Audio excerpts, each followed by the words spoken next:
Happy Valentine's Day, everyone! So I'm Cindy Winget, the author of Gothic Horror Mashups, and welcome to my channel. So in today's video, in honor of Valentine's Day, we're going to be talking about some horror and thriller books that have romantic subplots to them. So surprisingly, my horror books, there was a lot more of those with romance in it than my thrillers, so I thought that was kind of interesting. So with that in mind, we're actually going to start out with thrillers, but I do have one horror science fiction that I'm going to start out with because it's not really horror, it's not really thriller, it's kind of in between. So that is Dead Silence by S.A. Barnes, and this is a science fiction horror thriller where this woman gets sent up to this cruise ship, but it's not like a cruise ship on the ocean like we know it. It's up in space. So she goes up to this cruise ship where these people have supposedly been having the time of their lives, but then when they were supposed to return to Earth, they never came. So they know that something disastrous happened. And it kind of has the feel of like Titanic in space, where, you know, some kind of disaster happened to this voyage and nobody knows why or what happened. And so it's kind of her job to figure that out. But there is a whole crew with her, and there is a bit of a romance subplot. It wasn't necessarily my favorite part of this book. I thought the romance was a little bit forced and lackluster, but it is there. But I did enjoy the book overall. I loved the atmosphere and like the ghostly occurrences on this derelict ship.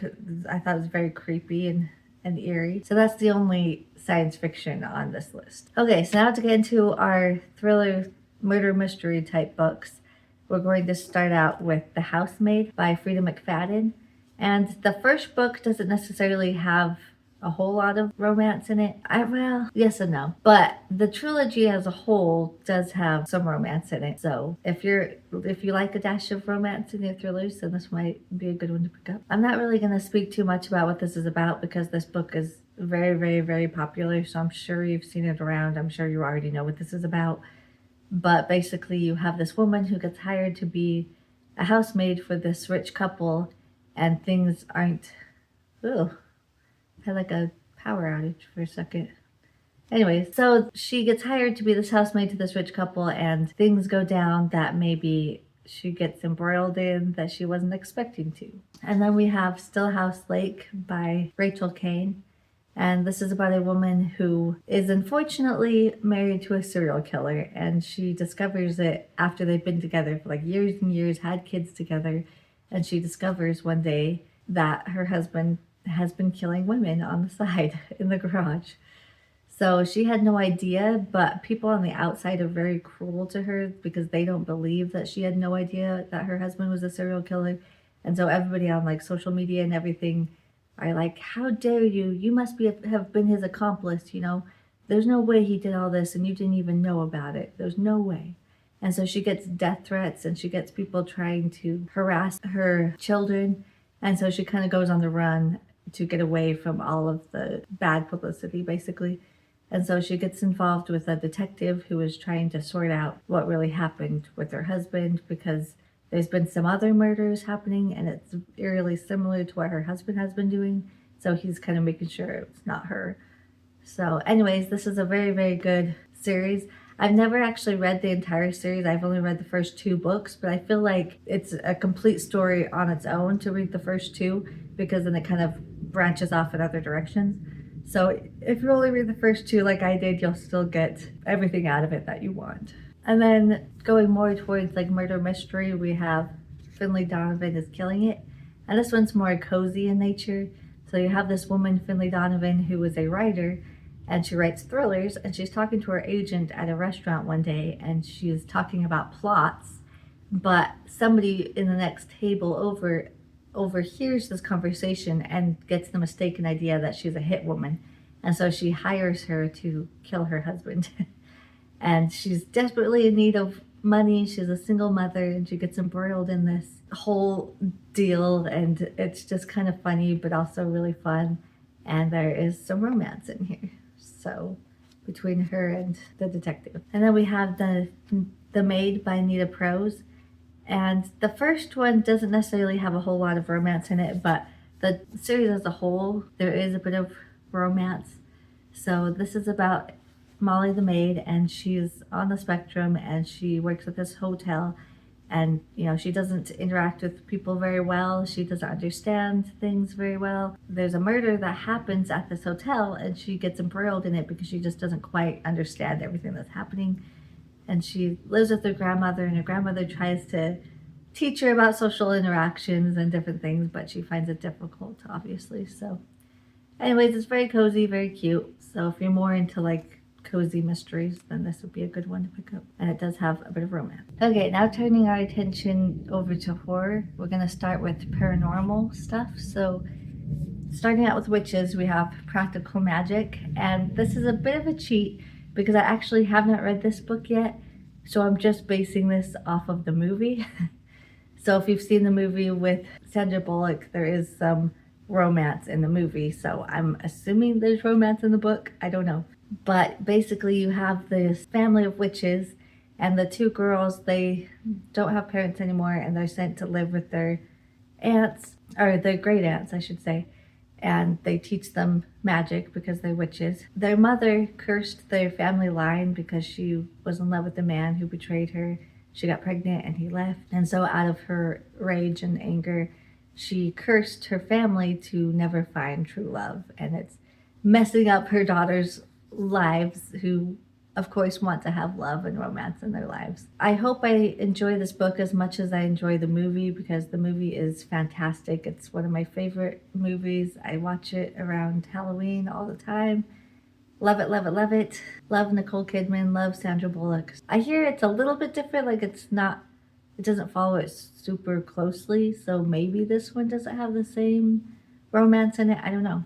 But the movie does, so hopefully the book does too. Okay, and then moving on from witches, we have werewolves with Such Sharp Teeth by Rachel Harrison. So I really enjoyed this book a lot. If you saw my Rachel Harrison reading vlog and tier ranking, you'll know that this is my #1 book from Rachel Harrison that I absolutely love.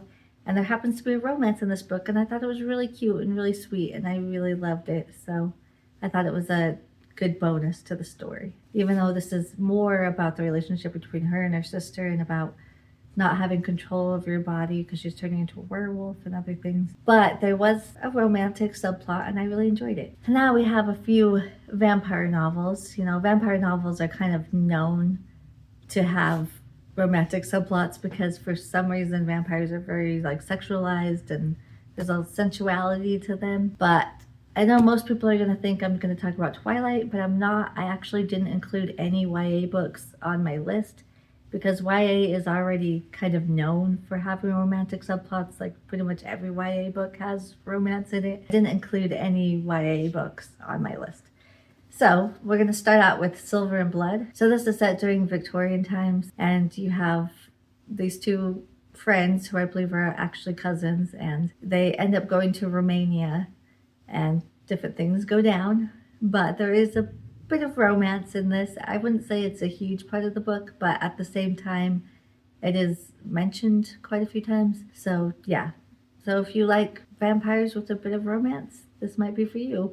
I would say this is a little more fantasy than it is horror, I would say, but still enjoyable. And then we have The Madness by Don Kurtovich.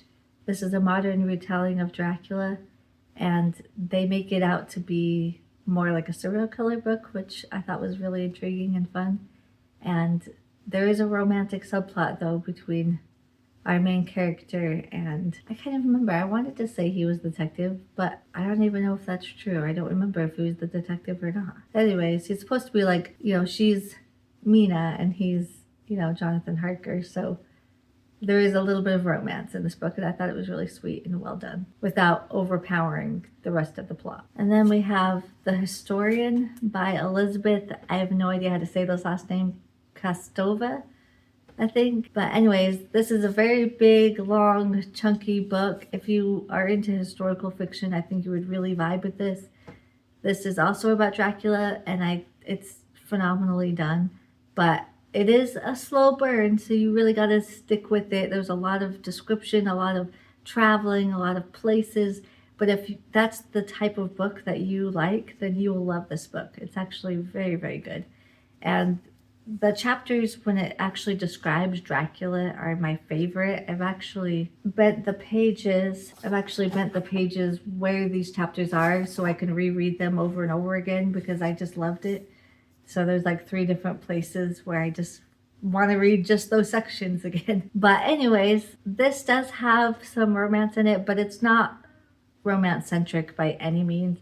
And it's not like the sappy wooing her type of romance. It's just, he happens to be with this woman and they're trying to figure things out together as far as the mystery goes. And so it's kind of like a slow burn, we're falling in love type thing. But anyways, so it's not like heavy on the romance, but it is there and I did appreciate it, and it made the story more complex and rich and different things. But anyways, if you haven't read this vampire tale, I do highly recommend it. I think it's fantastic.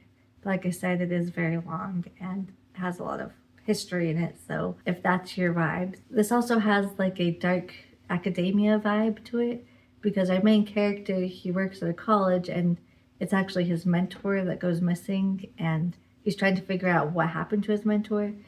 And we kind of know it's vampires, but he doesn't know it is. But yeah, very atmospheric, very well done. But yeah, so if you like those kind of dark academia vibes, then this one's for you. And then we have Vampires of El Norte. Other than Practical Magic, this is the only other book on this list that I haven't read. But I can confidently say that this has romance in it because every review of this book I've ever seen, people pretty much say this is mostly a romance with a dash of vampires in it. So I'm thinking, this is more of a romance book with a little bit of horror rather than the other way around. So I don't know too much about this one other than I believe it's a Western, and it's also, the romance is like a friends to lover. They were friends as kids and then they reconnect when they're older. I believe she thought he was dead actually, and then turns out he wasn't dead. Or maybe it's the other way around and he thought she was dead. But either way, one of them thought the other one had passed away, and then years later they discovered, oh, I'm alive. So anyways, I am excited to get to this one. I'm a little bit nervous because it sounds like it's pretty like slow paced, but at the same time, I think most of the reviewers that I've seen review this book aren't necessarily historical book lovers. And I do love historical fiction, so maybe it will work better for me than for other people. So I do want to get to this at some point. I just haven't gotten there yet. And then moving on from the paranormal stuff, we're going to get more into like ghostly haunted house type book. And I have to mention my own book, which is Fall of the House of Crane. So this is a gothic horror mashup between The Haunting of Hill House and select stories by Edgar Allan Poe. And while the original Haunting of Hill House doesn't have any romance in it, I decided to add one to mine. So my book does have a romantic subplot to it between Theodora and Luke. So if romance in your horror doesn't bother you, then maybe check it out. And it's definitely not the main focus. It really is a subplot. It's not romance with a dash of horror. So if you're concerned about that, then don't be. And then speaking of ghost stories, we have Hidden Pictures by Jason Recullat. And this was probably my favorite book of 2023. So I think it was 2023. It could have been 2022, but I think it was 2023. Anyways, it doesn't matter. So I absolutely loved this book. I thought it was really, really well done. So this is about a girl who becomes a nanny to this little boy, but as she's taking care of him, he starts drawing like these really bizarre, creepy pictures. And what I love about this book is it actually shows you some of these pictures. I should have marked them before I did this. But anyways, they start out really friendly and cute and what you would expect from a little boy, But then as time goes on, they get more and more sinister. Let's see if I can find one real fast. Like this one, where there's like somebody being choked. I want to find one of the creepy ones though, because there's some really creepy ones. There's a body being dragged away. And it looks like they're like performing a seance with this ghostly woman. Anyways, I really loved that aspect. I thought that was really fun that they included that. But anyways, so this one in some ways kind of felt YA, and because I don't know if it's because of the romantic subplot, but it did kind of make it feel YA. But we have this guy who comes to mow the lawn and take care of the yard, and so they kind of strike up a romance. But I don't know, I like it. I know not everybody wants romance in their thrillers or their horror books, but I happen to enjoy it.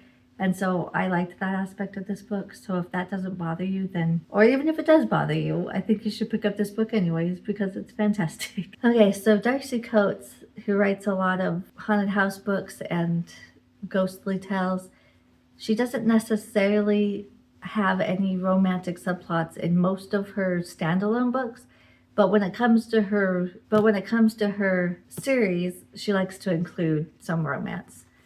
So we have Voices in the Snow, and this is kind of a zombie apocalyptic story. They're not zombies, but they're zombie-like. I think they call them the Hollows. But anyways, there is a lot of romance in this series, and I love it. I love these characters so much. And so you have our main character who's kind of the normal modern woman. And then during a snowstorm, during the apocalypse, she gets trapped at this old mansion in the woods. But, well, she's not really trapped. She thinks she's trapped, but really the guy took her there because she was hurt and she was injured and he was trying to save her. But she doesn't know that right away. And he, has been isolated for pretty much his whole life, living in this creepy Gothic mansion in the middle of the woods. So he kind of speaks like Victorian, he acts old-fashioned and stuff, and I just love it. I think it's so cute, and I love this couple so much. This is my favorite series by Darcy Coates. I absolutely loved it. And then she wrote a duology that's very Gothic, and that's House of Shadows, and then the next one is House of Secrets. And this is like Crimson Peak, so if you like Crimson Peak, then I think you would really like this duology, because it has that same Gothic feel to it where she kind of falls head over heels for this boy like right away, and they get married, and she goes to live at his big mansion, but then ghostly things start to happen while she's there. So it's got all of those Gothic romance vibes, and I really enjoyed it. And then her newest series, The Whispering Dead, this is the Gravekeeper series, and the 5th and final volume is actually coming out this month in like a week, so I'm very excited to get my hands on it. But anyways, this is about Kira who's running through the woods, and she knows she's running from danger, but she doesn't know what she's running from exactly because she's lost her memories, and she has no idea who she is or where she came from or why she's running.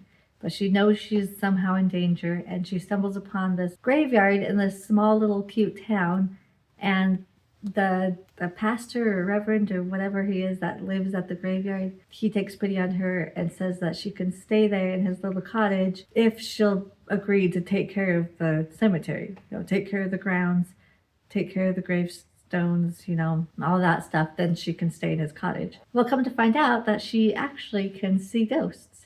So so now she's trying to help these ghosts at the cemetery to move on, and also trying to figure out the mystery of where she came from and what danger she's in.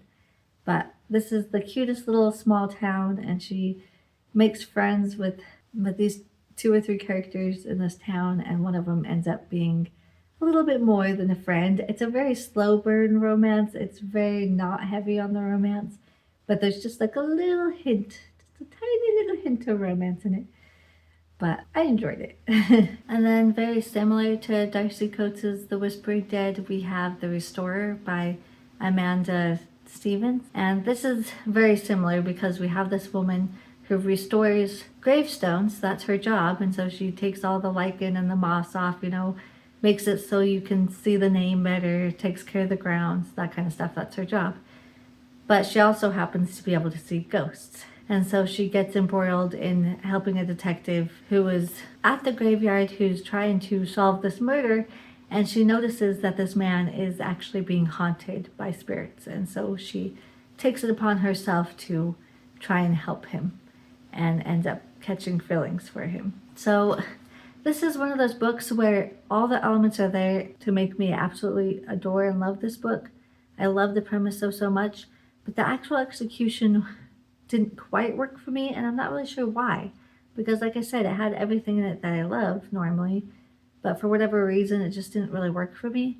And I'm almost thinking I need to reread it just to make sure, because sometimes you read something and it's just okay, and then you read it again and you're like, what was I smoking? This is so good, you know? So this is one that I read like way back in like 2017. So I need to give it another go and just make sure that it wasn't like a mood thing. But anyways. And then we have The Turn of the Key by Ruth Ware. And this is about a girl who comes to this house to be the nanny. And this is like a super smart home, you know, lots of technology with it.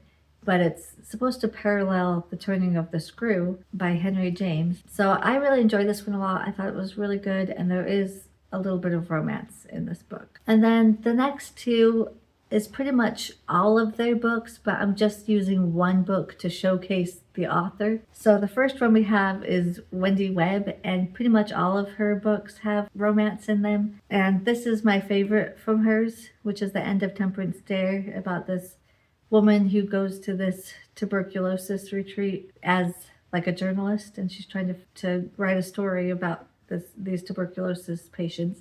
But as she's there, she realizes that maybe there's something a little bit ghostly and paranormal happening. And then the next author I want to showcase is Simone St. James, and my favorite of hers is The Broken Girls. And she also tends to have romance in most of her novels, which for me, I really enjoy that. I like having romantic subplots in my books. So I know it's not for everyone, but I happen to enjoy it. And if you're like me and you enjoy that, I really love Simone St. James.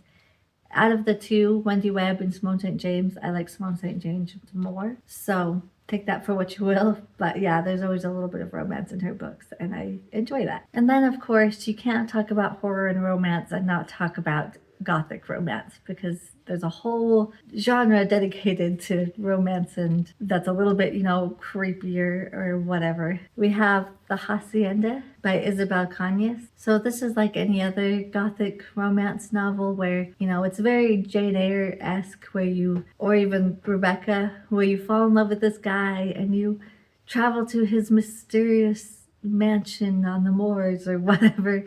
But then, like, nefarious things happen once you get there, whether that's a ghost or whether that's his family being crazy or whether or not you think your husband killed his first wife, you know, like that type of vibe. And that's very much what this is.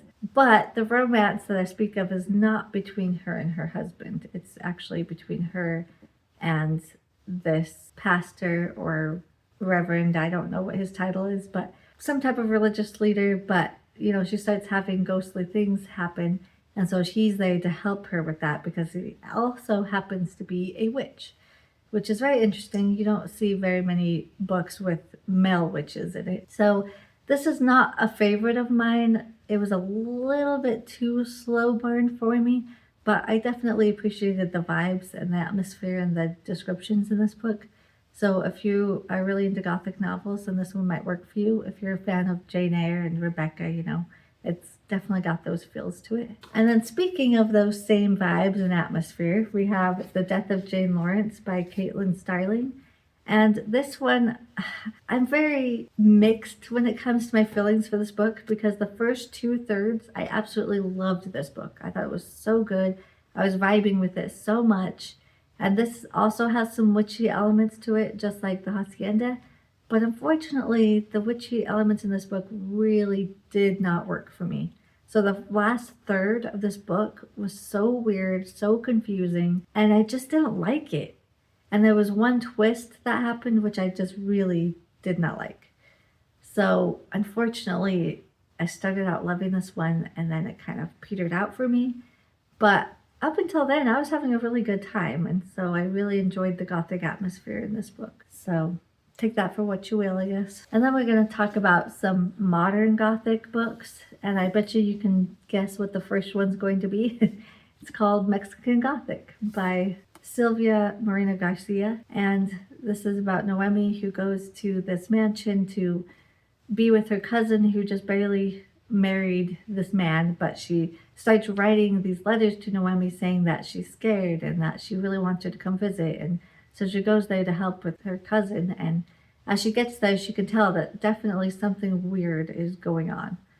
So I really enjoyed this one. It's kind of one that, I don't know, as I was reading it, I thought it was just okay. But the more I dwelt on it, the more I thought about it, the more I liked it, if that makes sense. So this one kind of grew on me. But yeah, I think this is a really good one to pick up if you like Gothic tales. And then my favorite modern Gothic book of all time, I've read it several times and I will continue to reread it because I love it, is A Cry in the Night by Mary Higgins Clark. I absolutely adore this book. I think it's very, very well done.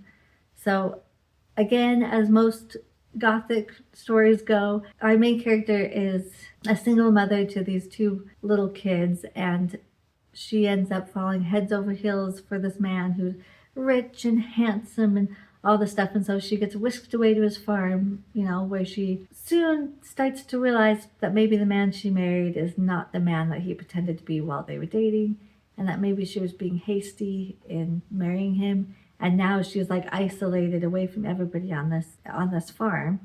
And, it's got snowy vibes, so it's a really good time of the year to pick this up. But anyways, I really liked this book. I thought it was so good. The twists in it were so well done, and I just loved it.